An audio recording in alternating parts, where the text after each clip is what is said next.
Bonjour à tous, Nicolas Laï, coach sportif. Aujourd'hui, on se retrouve pour l'analyse d'un nouveau mouvement de mon livre. Donc, vous avez pu voir précédemment le gainage abdominal, autrement appelé GA en abréviation dans mon livre.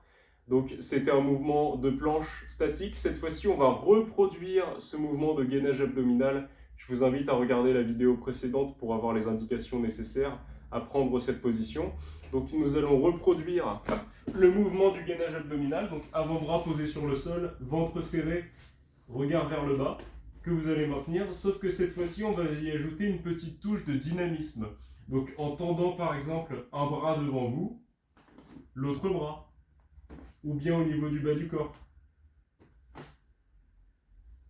ou bien même les opposés. Pourquoi pas passer sur les mains, ramener un genou. En fait, ce qu'il faut tenir, de toute façon, c'est la contraction sur vos abdominaux.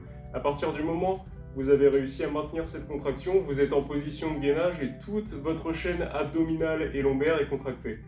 Donc ça agit surtout sur des exercices de prévention, exercices qui seront un petit peu plus efficaces réalisés en dynamique, puisque au final en musculation, on n'a pas forcément un grand besoin d'un gainage statique. C'est-à-dire qu'un gainage dynamique sera plus efficace dans l'idée où par exemple si vous vous placez sous votre barre de squat pour venir effectuer vos mouvements, donc vous pouvez vous référer au mouvement du squat barre libre d'une autre vidéo. Alors globalement, réaliser le gainage de manière dynamique sera toujours plus efficace que de manière statique, puisqu'au final, en musculation, on a besoin d'un gainage dynamique, c'est-à-dire un gainage qui interviendra sur différents mouvements assez complexes, comme par exemple un soulevé de terre, ou bien un squat barre libre. Donc c'est des exercices qui nécessitent d'avoir un bon gainage, notamment sur la chaîne abdominale et lombaire, sans oublier les obliques, ça fait partie de la chaîne abdominale.